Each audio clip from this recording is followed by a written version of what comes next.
Welcome. Good morning. Welcome to IFC Outreach Sunday. And the first question I like to ask you is, are you seeing my PowerPoint yet? Okay, where is it? Where is my PowerPoint? There we go. Do you see my PowerPoint? Yes, I see it. Yes, you do. You do. Okay, good. Praise God for that. Yeah, it's an inside joke. I think it happened about 3 weeks ago, and I went through a good portion of my message without my PowerPoint, and my good friends and my colleagues, they try to remind me online, but then I usually when I'm speaking, I don't check my my APPs and stuff. But anyway, if you can see PowerPoint, that's great. All right, why IFC Outreach Sunday? Well, I gave it some thoughts, and I decided to give us, using our acronym IFC, some major main reasons why we have this Outreach Sunday. Number one is to introduce. We would like to introduce Christianity in such a way that the world can understand, or easier to understand, or in such a way that is more reflective. We're thinking more about who we are rather than just taking it for granted, the Christian faith. Okay, so this is one of the main reasons. Another reason is to find cultural relevance. Because a lot of times I think we spend too much time within our spiritual or biblical bubble that we fail to connect with the culture around us. And so in an Outreach Sunday, we will be more intentional to connect our values and our biblical worldview with the worldview of the world. So how do we become more relevant? And that's our IFC outreach purpose. And last but not least is to create a social engagement. And I think that as believers, more and more engagement is necessary. But I want to at least put it out there that we as Christians, we come from a certain perspective, and that needs to be honored. We need to honor ourselves for coming from a certain tradition or certain perspective. And so when we get into a social engagement, we know what we represent, and this inclination that we have as we put ourselves there in a social engagement, we have a certain perspective. We need to honor this perspective of other people. At the same time, we need to honor our own perspective. Okay. Yeah, so these are the three main points. If you think of anything else, feel free to contact me and let me know. Why do we need some kind of outreach Sunday? All right, so I am open to suggestions on how we and what to focus on our Outreach Sundays. These last two Outreach Sundays, we did one on our fascination with superheroes, and its implication, I think, was back in June. And in July, we talked about, is it rational to believe in God in the 21st century? And today, we're going to introduce a biblical perspective on God and creations. What the Bible says and doesn't. Okay, so with that, I'm going to start our presentation this morning. Well, first of all, I think to some extent, the church had to confront or to reconcile with the 20th or the 21st century science and cosmology, because the advent of evolution and scientific knowledge and explosion of science, I think the church was forced to engage this topic. And that's why we came up with things like creation versus evolution debates, at least back in LA. We've done several of those things back all the way as early as I believe was in the 70s and all the way through the end of the 20th century. There's a ton of those kind of debates that taken place. I think in response, as the church, we came up with certain theories. And let me just highlight some of these theories and tell you what I like about them or what I don't like about them, and then why I came up to what we're talking about today, which is another perspective, right? So I think we came up with something called the 6-day theory. The idea of a 6-day theory is that God created everything in 6 days. And when we say 6 days, we mean literal days. And I want to emphasize the word day, in the Old Testament. The Old Testament in Genesis 1, the word day was yom. And I think theologians debate over the topic, what is a day? Is it a 24-hour day per se, or is it other ways to interpret the day in Genesis 1? So the 6-day theory is what they call the young earth theory, and they are literal 6 days. And so these are the more traditional conservative approach to understanding Genesis 1. And the reason they set out to decide on the 6 little days was in response to the evolutionary debate. And so they have a firmer position. So it is very responsive in that way. And the second position I'm going to share with you is called the gap theory. Now, the gap theory is put into consideration in a bit of the evolutionary debate, in that they believe in Genesis 1, chapter 1 was the beginning of God's creation, but then it went to chapter 1, verse 2, where the earth became formless and void. So somehow they throw in between, there is a gap. And the gap represented God's first creation and God's second creation. And so all the evolutionary process went into Genesis 1 and verse 2. So that is the gap theory. So this is a kind of recreation theory. So it could consider an old earth theory, but at the same time, it also says that the rest of the days, the 1 through 6 days, is a recreation. So the evidence or the evolutionary theories are kind of put into the gap so that we can explain why we have fossils, datings, and so forth. And they also explain how angels fell between chapter 1, verse 1 and verse 2. That's called the gap theory. Yeah, a lot of people ascribe to that. Now, every one of these are very dominant theories, by the way. The third perspective is called the 1,000 years to 1 day theory. It's founded primarily using Psalm 90, verse 4, where it talks about how to God is 1,000 years. To God is a day, but it's 1,000 years to us. So this 1,000 year to 1 day theory is kind of saying, okay, it's not a literal 24-hour days. So it could mean, thousands of years over the span of creation. So this is a old earth theory, of course, in consideration of the evolutionary debate. And the fourth position I like to share with you is called the apparent age theory. For many years, I would say decades, I actually held on to the apparent age theory, because I used to be a 6-day theorist, and today I'm just not sure. Okay, I'm not sure. I would prefer to be a 6-day theorist, but actually I'm no longer in that camp. So what is the apparent age theory? Apparent age is that when God created all things, for example, when he first created Adam, did Adam come as a fetus, or did he come as a little infant? Apparently he had a certain age, even at the instance of creation.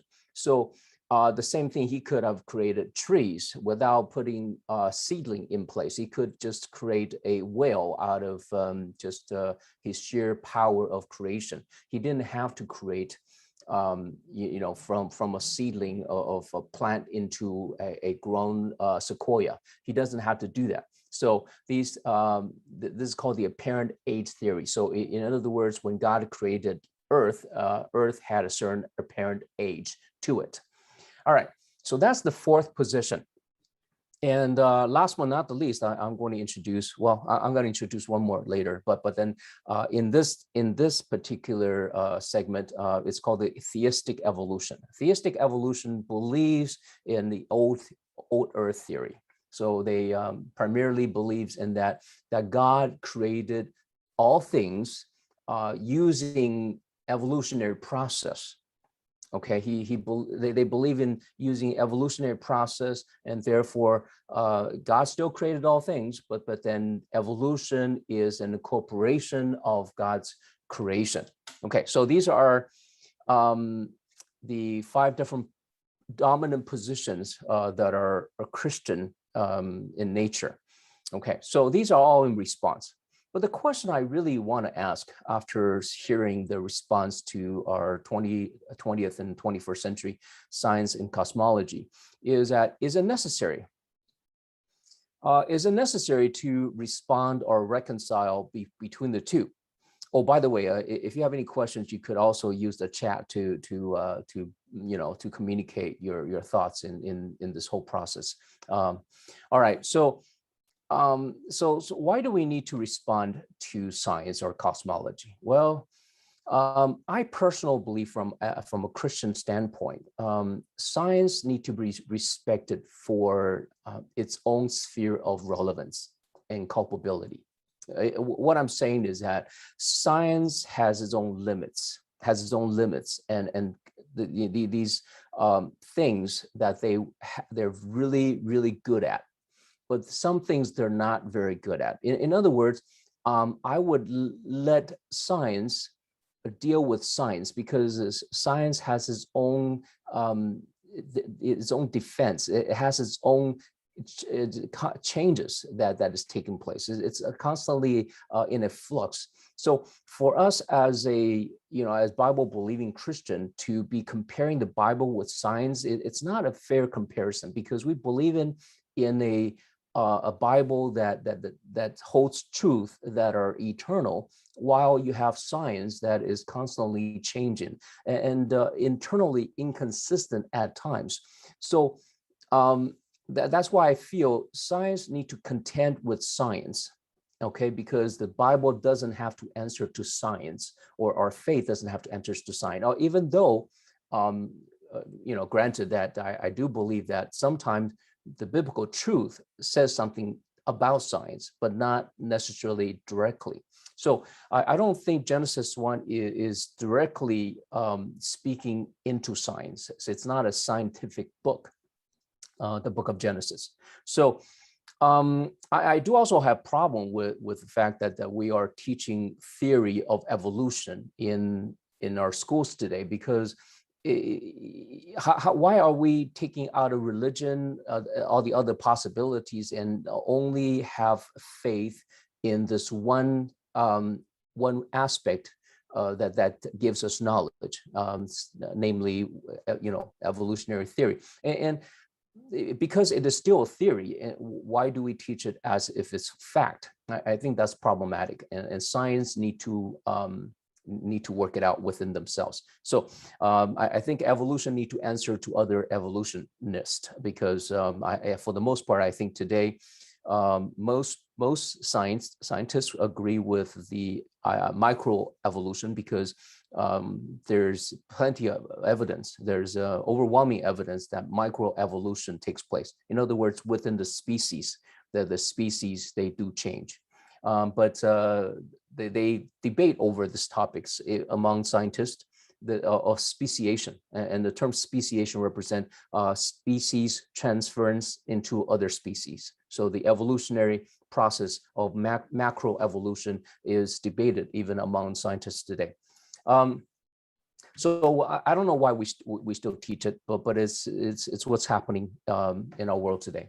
And the second topic is that why do we need to respond or reconcile with the worldly philosophy? There was a time when philosophies of this world actually concurred with the philosophy of the church. And the highest of all philosophies, actually the theology. It's about God. But today somehow we've been keeping it independent. Somehow the philosophy of the church and the philosophy of the world seem oftentimes at odds with each other. But I think there should be a healthy merger of the two. There should be more dialogue. There are some places that has these really good healthy dialogues. Some universities, there is healthy dialogue between the philosophers that espouses other than faith in God. But I think we should do more. Yes, philosophy and religion often come together. But then from a Christian perspective, religion is a humanistic approach to finding solutions or answers about God and our origins. So the way we look at religion is a more of a philosophy of this world, namely, man's effort to look for answers. But then we also believe that our faith is revelatory. So what is revelatory faith? Revelatory faith means that is God who created all things. He somehow revealed himself. He revealed to humanity who he is. And that's why revelatory faith is also very evidence-based. It's also based on observation, and historicity is important to us. I think there are other religions in this world that are not revelatory faith. They just say, you know what, as long as it makes sense to me, okay, as long as it makes sense to me, that is what I want to believe in. Now that's what we call religions of this world. But for a Christian, we believe everything is revelatory in the sense that God revealed his truth to us, and that there's a history in time. Namely, for example, let's say a person like Abraham, he perceived something from the Lord, and then he lived out his life. And this revelatory faith is very active today, even for us believers, that we also believe that God can reveal things to us, and we can actually have an exchange with God. And that's called, we call it revelatory faith, evidence-based through observation, and of course testimony, and his historicity is very important to us. Okay, so that kind of differentiate us from other religion, but then the real question I want to ask is why do we need to respond or reconcile? Well, I to some extent I feel that as a revelatory faith, we don't have to respond or to reconcile. And what does that mean? Are we being so arrogant that we're beyond a reproach, beyond challenge? I don't think so. I don't think that's our position. I think we're humble enough to look at evidence. We're also humble enough to listen to other people's observation, and to look into history. We can look into archaeology. Many aspects of science are something that I personally read on a regular basis. Whenever there's some new discovery, I love it. I love engaging philosophy, other religions, and even science, because if it's a revelatory faith, it has to be true, and there's some objective truth to that. Okay, so with that said, I am going to share with us, go into Genesis 1, but first thing, before we engage the Bible on Genesis 1. We have a problem of cosmology. In other words, we have a way of interpreting our world today in the 21st century. And to me, that's problematic. And we need to point it out. What's wrong with that before we can actually engage and talk about this topic of Genesis 1. To do that, I want to shift this idea, or share with you this idea called this paradigm. When I say Apple, anyone, what is your response? You must say, what are you referring to? Obviously, there was a time when Apple meant apple, but today Apple means certain things other than the apples that we can eat, right? So context determines its reference. Context determines its reference. So let's say if we were in an orchard in Miaoli, and I come up to you pointing to an apple tree and say, apple anyone? Then you would know that I'm referring to an apple that is edible. And but if we change it to a different context, let's say if we are in a business office, anybody you want to use an Apple, then that reference is using an Apple computer, right? So language, vocabulary are determined by context. And so in theology, we talked about meaning. The meaning reside in certain things. So there are three different aspects to this meaning. Number one is reader's response. When I see or hear people say apple anyone, how I respond could tell me a bit about the meaning of this word apple. okay? Or the text itself, when we read a certain text that says apple, the word apple means something. In this case, the text doesn't give us enough information to help us identify the context, because apple, anyone, what does that mean? Okay, but then the third thing is called authorial intent. Authorial intent means that the author has a certain intention. And if we understand the author in the context in which the author communicated his apple, anyone, it's important. It's important. It's not just important how you respond to it. You know, a lot of times we say something and other people responded to it in a different way, and they say we're frustrated because that's not what I'm trying to say. And it happens all the time, because in our communication, we fail to give people a context, and sometimes people will respond very differently than what we intended for its response, right? And sometimes this text doesn't give us all the information. So here, with that in mind, we're going to go into Genesis 1. The first thing we have to think about is context. Okay, so here is a general introduction of context, medium for knowledge transmission. What are mediums for knowledge transmission? There was a time in history of humanity where we depended on oral traditions, where communities, families gather, and people use storytelling and pass on from story to story to story, from generation to generation. And storytellers are usually devoted to a few people. It's a few people that are really good storytellers, and people, the tribe will usually refer to this person as the storyteller, and they will be the ones to communicate knowledge from one generation to the next. Okay, and there's an evolution of that. We started probably into something more like a cave art, using artistic approach to communicate an oral tradition. Okay, so oral tradition is using our mouth and our words to describe things and telling stories. And then later on, arts become a medium to communicate. And of course, even till today, we still have oral tradition. Today, we still have art as a tradition. But then, of course, later on, literature tradition began. And that's when we begin to use scrolls, parchment, and so forth to communicate knowledge. And then, of course, after the invention of the printing press, today we have books. Well, is it that important? Well, we moved into a next generation called multimedia. So from oral tradition into arts, into parchment, into books, and now we're into this multimedia tradition. And the question is, what is the medium of knowledge transmission for Genesis 1? Well, according to tradition, it began with oral tradition from the time of Adam and Eve. And then from generation to generation to generation, it was passed on.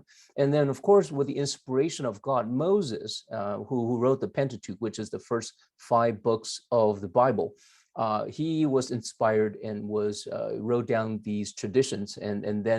But then based on our archaeological findings and study of language and where language and context come from, we discovered that Ezra, during the rebuilding of the temple, during the time, there was a rewriting and assembly of the Old Testament together. So there was a reassembly of the Old Testament, and that is what we call the Masoretic text.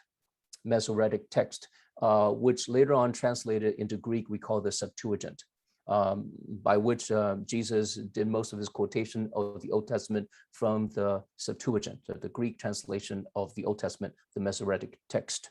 Okay, so that's the background story of medium for knowledge transmission. So with that in mind, I know it's very techy and kind of geeky a little bit.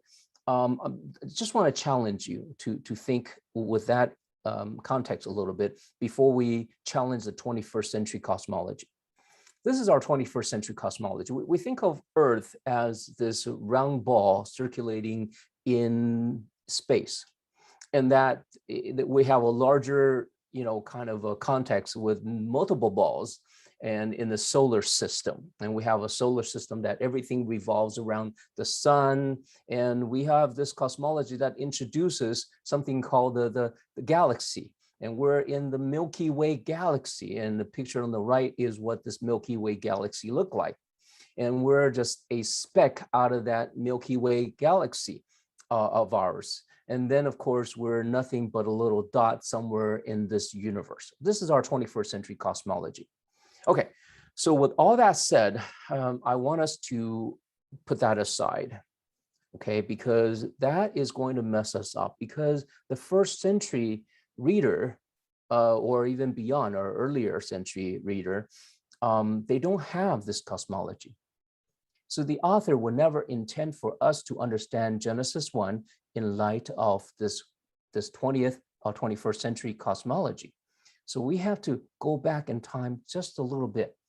And by the way, I'm going to introduce two books that are really worthy of us who are more interested in studying some more about this topic. One is written by Bruce Waltke with Charles Yu, called The Old Testament Theology. Is a thick, big book. You can use it as a doorstop, or you can use it as a weapon. It's very authoritative in its dealing with the original text and the Genesis material. And the second book is called Genesis Unbound by John Sailhamer. Both of these books influenced me greatly in my conclusion, or what I'm sharing with you today on this topic. Both Bruce Waltke and John Sailhamer, they are premier scholars in our time in terms of the Hebrew language. So if you do any research, you'll find these guys are more authoritative on these matters. And by the way, Charles Yu is my younger brother, if you didn't know that. So, yep, here we go. So it assumes that the Bible is the revealed word of God. If the Bible is the revealed word of God, what is it saying? And so that's what our study is going to be about. Not so much in response to the evolutionary debate, but what does the Bible really say? Okay, without having to interpret signs out of Genesis 1. So that is what I like us to do in these brief moments that we share. So I want you to sit back and relax and try to think about time and time ago, what happened, right? So here are the texts. Genesis 1, verse 1 and 2. And I call them summary and background for creation. And the reason many theologians would consider Genesis 1, verse 1, called the summary of Genesis 1, actually. The verse 1 actually summarizes the whole of the chapter 1. And chapter 1, verse 2 is the background of the rest of creation. Okay, so in verse 1, we have the summary, and verse 2, we have a background for creation. And it goes like this. In the beginning, God created the heavens and the earth. Now the earth was formless and empty, darkness was over the surface of the deep, and the Spirit of God was hovering over the waters. Okay, so now let me paint the picture just briefly for you. Okay, so in the summary, the word beginning, in the beginning, in the Hebrew language is Reshit. And what you'll find in your study of the Hebrew language, there are several words that could have represent the word beginning. But the author chose the word Reshit for a particular purpose, because the word Reshit means an indefinite beginning.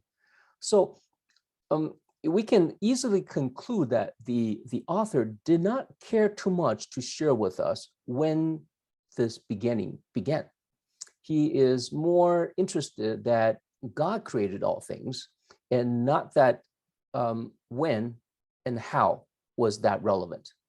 Okay, so our approach today is called the historical theological approach. Historical theological. Theological means that God has a certain intention about communicating with us. He wants us to know something about him. And he also wants us to understand something about our relationship between us, humanity, and him. And so this makes it theological. It's not scientific. So he did not start off telling us when it began, but it tells us that there was an indefinite beginning and that God created. And here the word for heavens is Shemayan. Shemayan is in plural, so therefore we have to understand how the Hebrews understand heavens.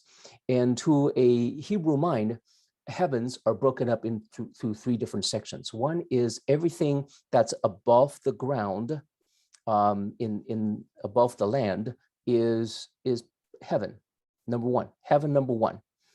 Okay, and this heaven is all the visible heaven that we can see, and then they also recognize something beyond. When at nighttime they can see beyond what they can see here on earth, something pitch blackness that's we call space beyond our atmosphere. They recognize that as second heaven, or heaven above heaven, right? So depends on where you differentiate where first heaven is and second heaven begin. And they have this, although third heaven. What is the third heaven? Heaven is the spirit realm.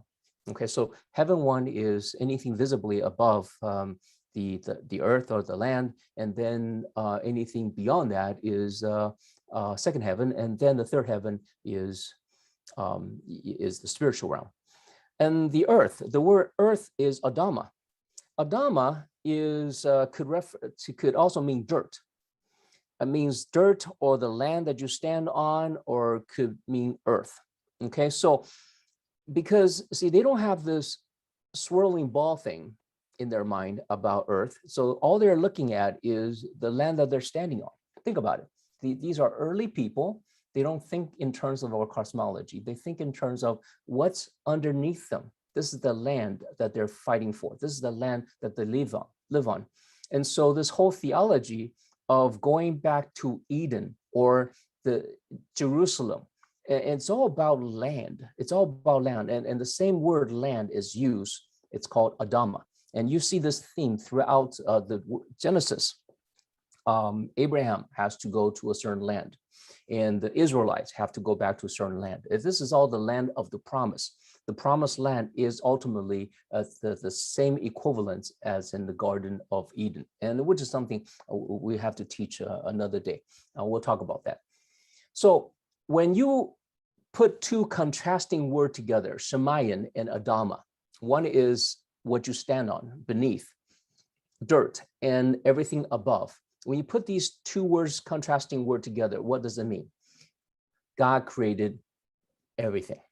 Okay, because in a Jewish mind, everything beneath us and everything above us, and the contrasting word coming together means that in an indefinite beginning, God created all things, and that's why we call this summary. It's a summary statement of the rest of Genesis. All right, let's move on to the background. The background goes this way. See, now the earth was formless and empty. The word formless and empty in the original Greek is tohu wabohu. Original Hebrew, sorry, it's Hebrew, it's tohu wabohu. In the early Jewish Greek translation, other than Septuagint, the word tohu wabohu means it's empty and nothing, fallow and indistinct, desolate without human beings or beasts, and void of all cultivation of plants and of trees. In other words, it's not conducive for human dwelling. It's not conducive. So it's a land that is a desert wasteland. It's not good for humanity to live on.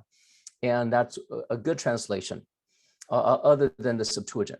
So here you have a different approach to understanding what formless and void is. See, so formless and void suggests that perhaps there was a cosmic whirlwind of dust in the space, and they swirl around, finally cool down, and became what we know as Earth. That's our cosmology at work. But the Bible doesn't suggest that. The Bible is saying that this place is not habitable for humanity. Okay, so and that's what it's saying. Now the land was not habitable, and so that's the background. And it goes on to describe darkness was over the surface of the deep, and the surface of the deep over water is, you notice that when you look into the ocean,